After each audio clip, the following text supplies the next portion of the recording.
दोस्तों, welcome to study campaign. आप सभी का स्वागत है आपके अपने परिवार स्टडी कैंपेन में।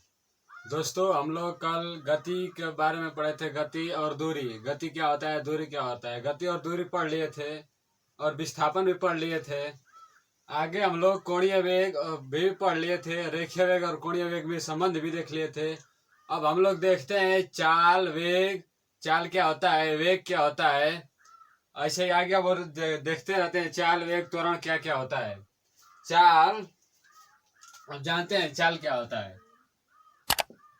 चाल के बारे में जानते हैं।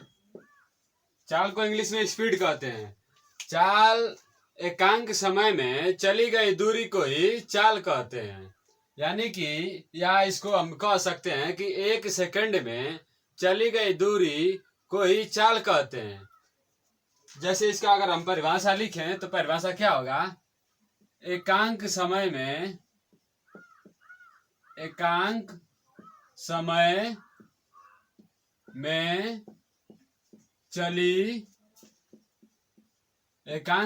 में चली गई दूरी को चाल कहते हैं। चाल कहते हैं यानी कि एकांक समय में, यानी कि एक निश्चित समय में जितनी दूरी हम चले वही चाल होती है। तो चाल का परिभाषा देख लिए कि एकांक समय में चली गई दूरी को चाल कहते हैं। तो चाल का फार्मूला क्या होगा, चाल का अगर सूत्र लिखें तो चाल बराबर होगा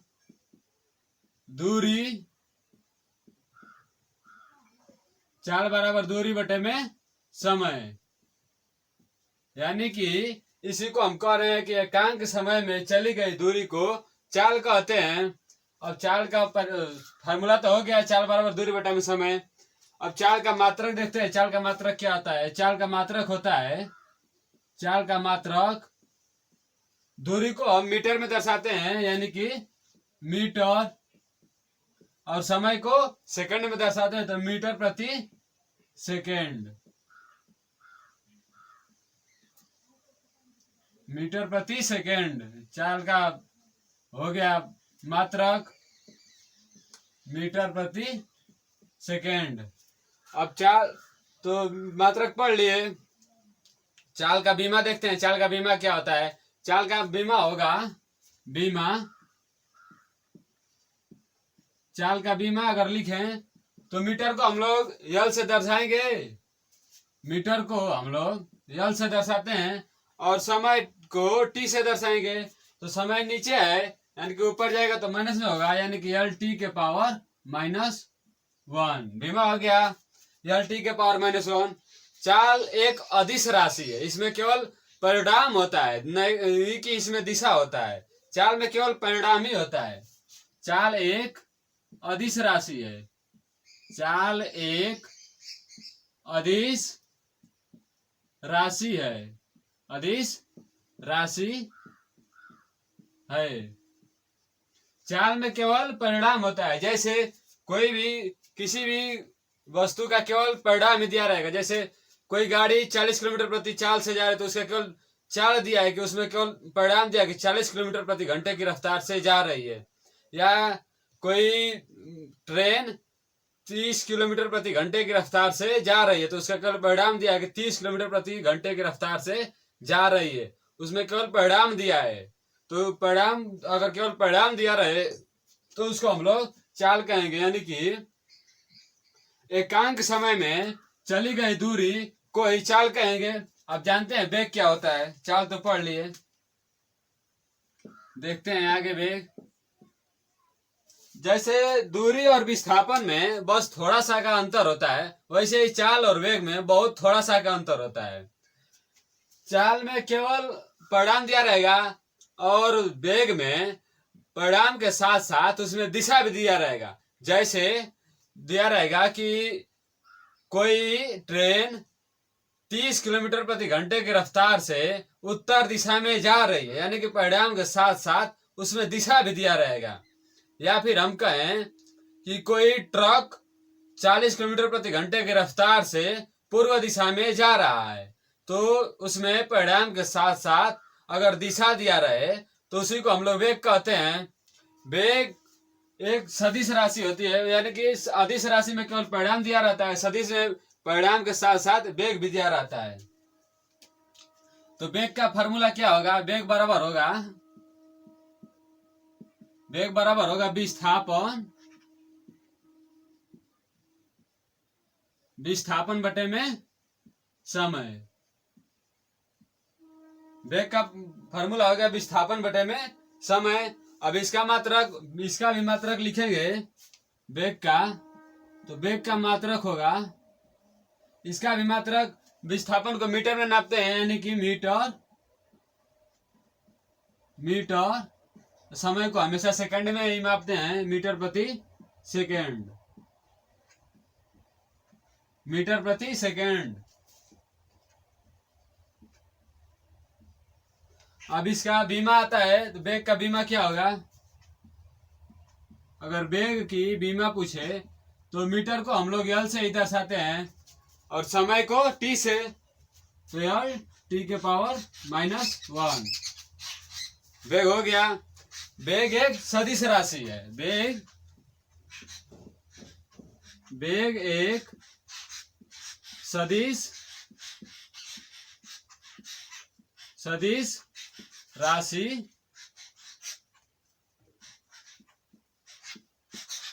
वेग एक सदिश राशि है। जैसे हम लोग पढ़े थे, दूरी और विस्थापन में बहुत थोड़ा सा का अंतर होता है, यानी कि दूरी केवल लंबाई दिया रहा है, केवल चली गई दूरी, लंबाई को ही दूरी कहते हैं, और विस्थापन प्रारंभिक बिंदु और अंतिम बिंदु के बीच की न्यूनतम दूरी को विस्थापन कहते हैं। वैसे ही चाल में पूरी केवल परिणाम दिया रहेगा, यानी कि कोई ट्रेन 80 किलोमीटर प्रति घंटे की रफ्तार से जा रही है तो ये चाल हो गया। और अगर वही कह दे कि कोई ट्रेन 80 किलोमीटर प्रति घंटे की रफ्तार से पश्चिम दिशा में जा रही है, यानी कि परिणाम के साथ साथ उसमें दिशा भी दिया रहे, तो वेग हो जाएगा।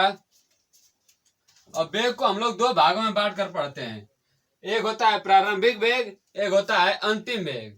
वेग को दो भागों में बांट कर पढ़ते हैं,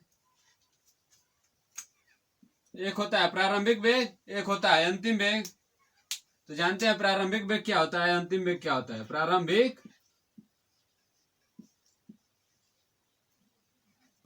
वेग, फिर आता है अंतिम वेग।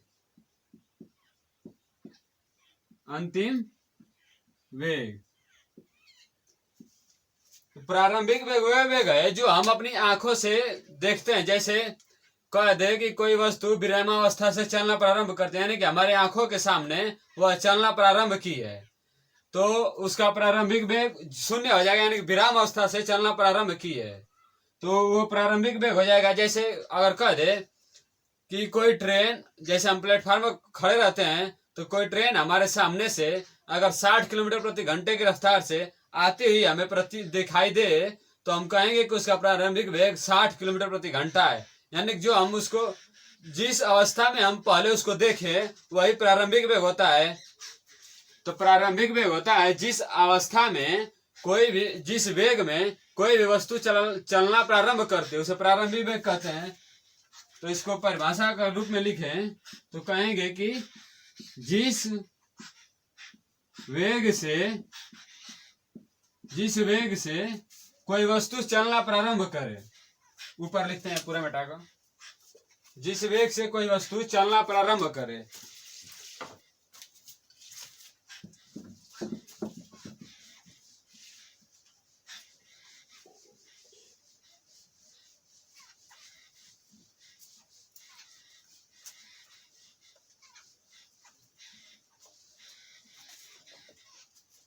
जानते हैं प्रारंभिक वेग क्या होता है?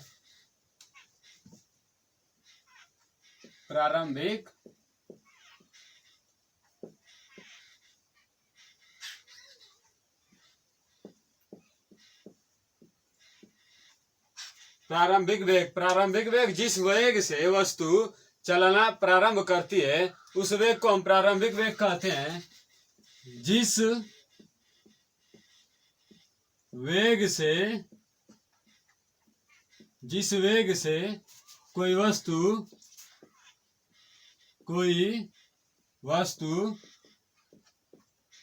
चलना प्रारंभ, जिस वेग से कोई वस्तु चलना प्रारंभ करती है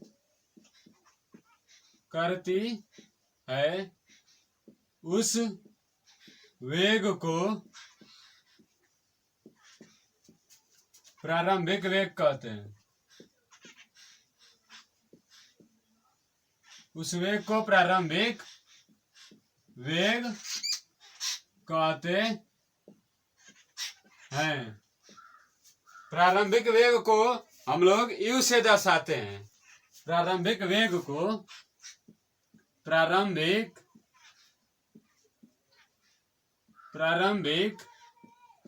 वेग को U से प्रदर्शित करते हैं। प्रदर्शित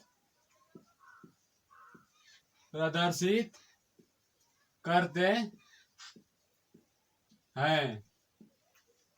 जिस वेग से कोई वस्तु चलना प्रारंभ करती है उसे हम लोग प्रारंभिक वेग कहते हैं। प्रारंभिक वेग को U से दर्शाते हैं। अब जानते हैं कि अंतिम वेग क्या होता है। अंतिम वेग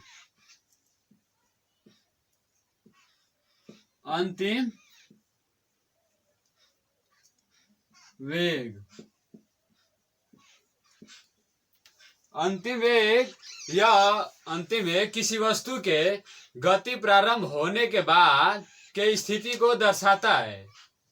या इसका अगर परिभाषा देखें हम लोग तो इसको हम कह सकते हैं या किसी वस्तु के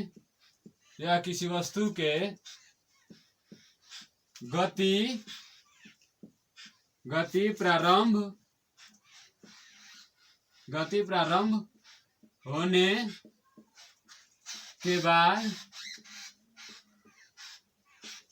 की स्थिति को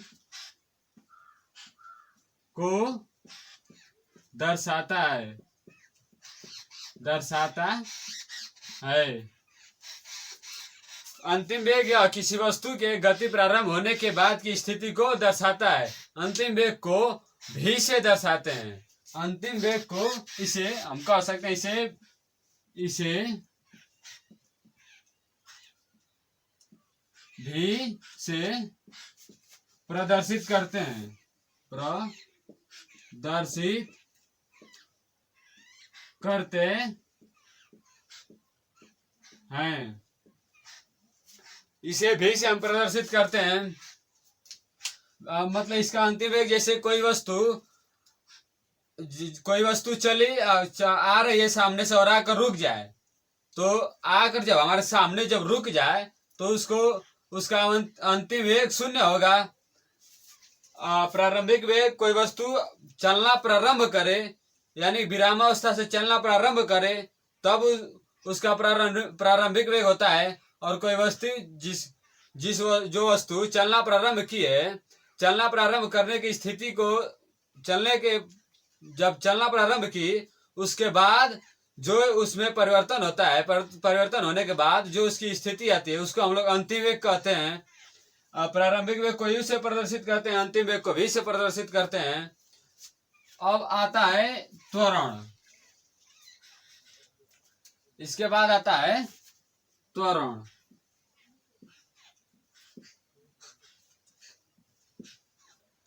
त्वरण क्या होता है? त्वरण यह वेग परिवर्तन की दर को ही त्वरण कहते हैं। जैसे कोई वस्तु लगातार उसकी गति में परिवर्तन होता रहे तो उसको हम लोग त्वरण कहते हैं। जैसे कोई भी वस्तु का हम बाइक चलाते हैं तो एक्सीलरेटर बढ़ाते हैं यानी कि उसका गति में लगातार परिवर्तन करते रहते हैं, तो उसी को हम लोग त्वरण कहते हैं। त्वरण कहेंगे वेग परिवर्तन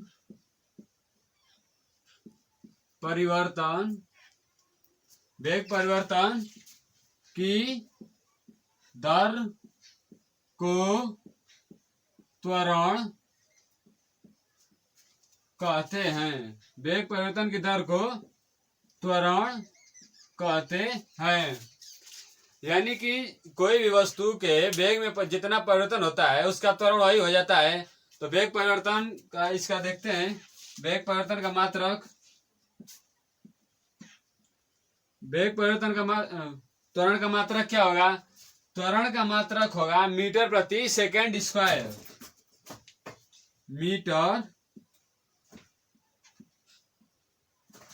मीटर प्रति सेकंड स्क्वायर।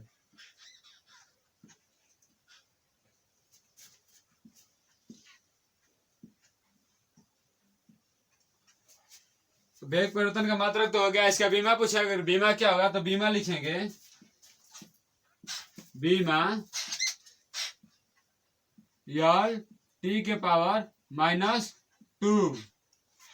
अब पूछे कि वेग त्वरण सदिश राशि है कि अदिश राशि? तो त्वरण एक सदिश राशि है, त्वरण एक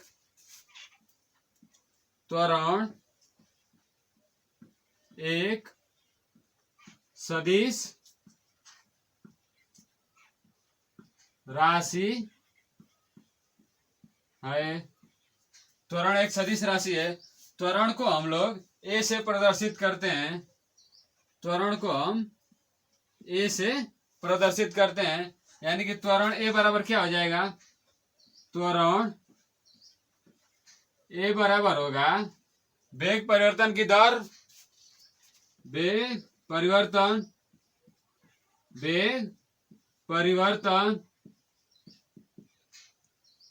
बटे में समय। अब हम वेग परिवर्तन कैसे निकालेंगे? तो कोई भी वस्तु जब चलना प्रारंभ करे तो चलने के बाद कोई भी वस्तु चलना प्रारंभ करती है तो कुछ समय के बाद उसका वेग में परिवर्तन होता है, यानी वेग बढ़ता है। तो जो वेग बढ़ा है लास्ट में अंतिम वेग और प्रारंभिक वेग को घटा दें और उसमें समय से भाग दें तो वही त्वरण होता है। यानी कि अंतिम वेग भी माइनस u अपान टी, यही होता है त्वरण। त्वरण ए बराबर भी माइनस यू अपान टी। आगे देखते हैं, और इसके आगे देखते हैं।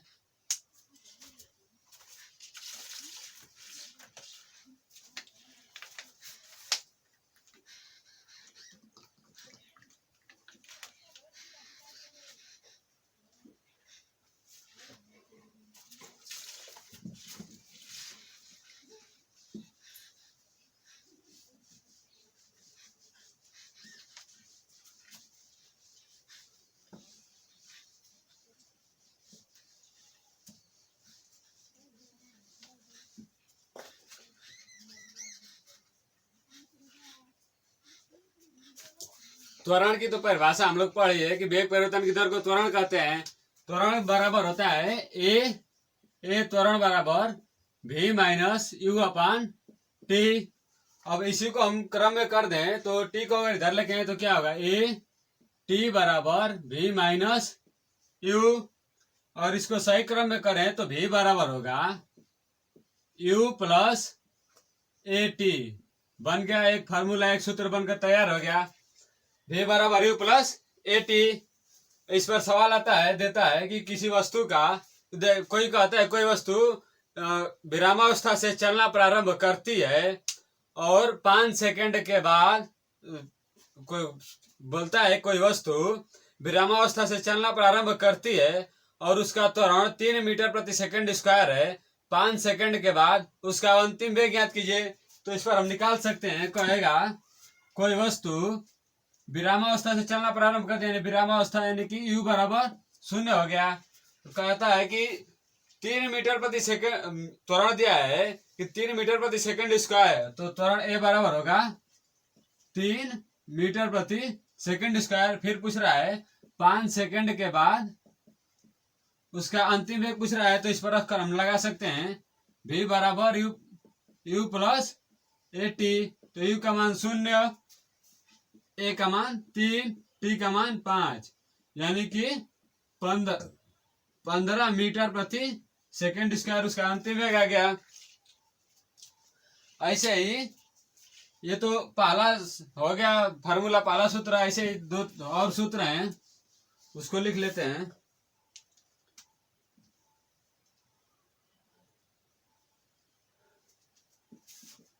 दूसरा सूत्र है यस बराबर U plus half AT square. ये दूसरा सूत्र है।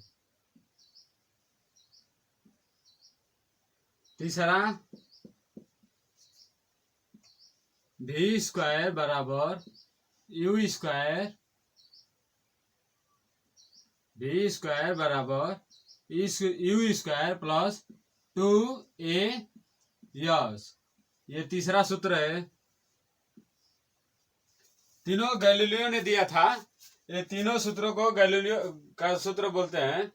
V बराबर यू प्लस AT, यस बराबर यूटी होता है UT plus half AT square, फिर तीसरा V square plus B square बराबर U square plus 2A S. तीनों सूत्रों को गैलीलियो ने दिया था। एक और सूत्र होता है इसमें,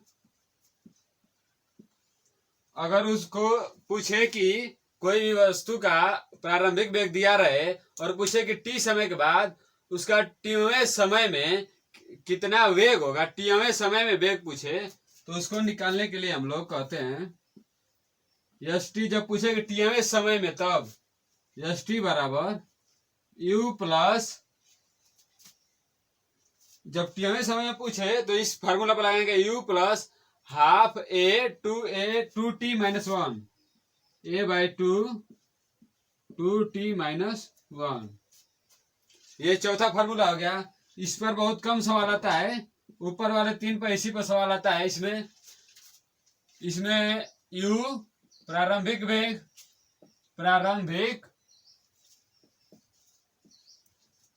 यू प्रारंभिक वेग, भी अंतिम वेग,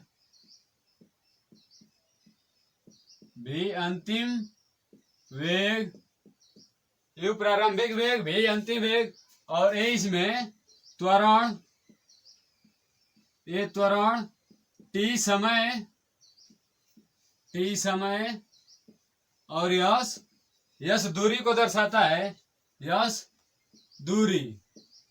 इसमें यू प्रारंभिक वेग है, भी अंतिम वेग है, ए त्वरण है और टी समय है, यस दूरी है। अगर इन फार्मूला पर कोई भी सवाल आए तो हम लोग लगा सकते हैं। इसमें से कोई 3 का मान दिया रहेगा, एक का पूछेगा तो हम लोग लगाएंगे। अगर प्रारंभिक वेग दिया रहे, त्वरण दिया रहे और समय दिया रहे, अंतिम वेग पूछे तो पहले वाले पर हम लोग रख कर लगाएंगे।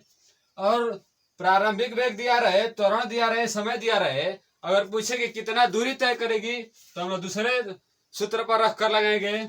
फिर अगर दिया रहे प्रारंभिक वेग दिया रहे, त्वरण दिया रहे और दूरी दिया रहे कि कितना दूरी तय किया है, अगर अंतिम वेग पूछे तो तीसरे सूत्र पर रख कर लगाएंगे। वैसे ही अगर tवें समय में वेग पूछे तो चौथे वाले पर हम लोग रख कर लगाएंगे कि tवें समय में कितना होगा। इस पर कोई भी सवाल है आप लगाइए।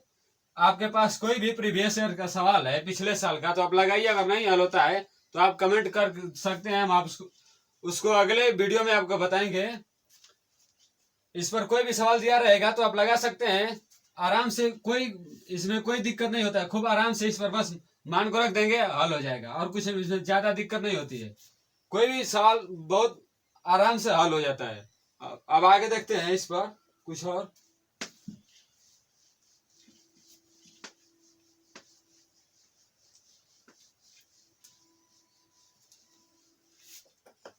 फार्मूला तो पढ़ लिए, अब त्वरण के बारे में कुछ थोड़ा सा और जानकारी लेते हैं। त्वरण, जब कोई वस्तु नियत चाल से चले तब त्वरण उसका शून्य होता है। नोट करके इसको लिखेंगे।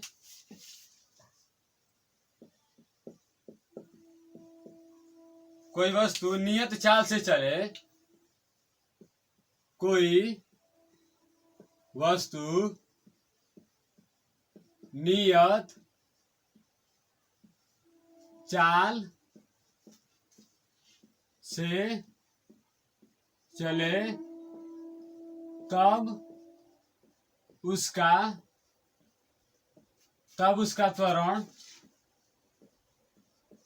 त्वरण शून्य होता है। शून्य होता है। यानी इसका कहने का मतलब ये है कि कोई किसी वस्तु का वेग अगर समान रहे तो उसका त्वरण हमेशा शून्य होता है। जैसे अगर प्रारंभिक वेग और अंतिम वेग दोनों बराबर हो जाए तो वेग परिवर्तन कहाँ से, वेग परिवर्तन नहीं होगा, तो यानी कि त्वरण का मान शून्य होगा।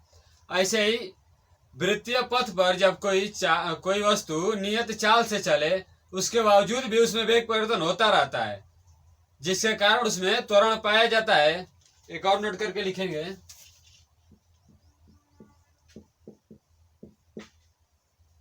कोई वस्तु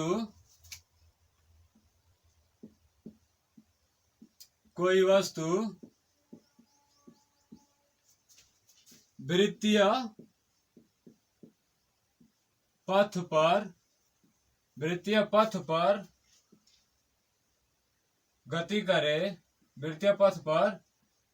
गति करे उसके बावजूद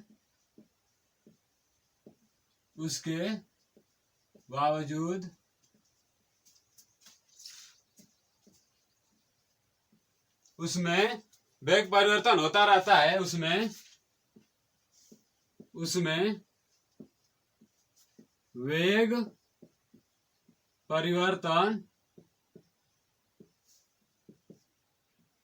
परिवर्तन होता है, जिसके कारण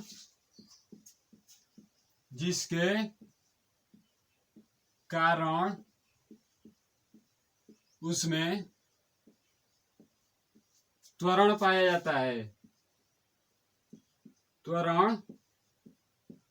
पाया जाता है। कोई भी वस्तु अगर वृत्तीय मार्ग पर गति करे तो भी उसमें हमेशा, अगर नियत चाल से चले तो भी उसमें हमेशा वेग परिवर्तन होता रहता है, जिसके कारण उसमें त्वरण उत्पन्न होती रहती है। बस आज के लिए इतना ही। अब हम लोग कल पढ़ेंगे गुरुत्वीय त्वरण के साथ विचाल और एक पढ़ेंगे। सब जितने भी आगे टॉपिक आते रहेंगे सबको हम लोग बारी बारी से कर पढ़ते रहेंगे। बस आज के लिए इतना ही। थैंक यू, धन्यवाद।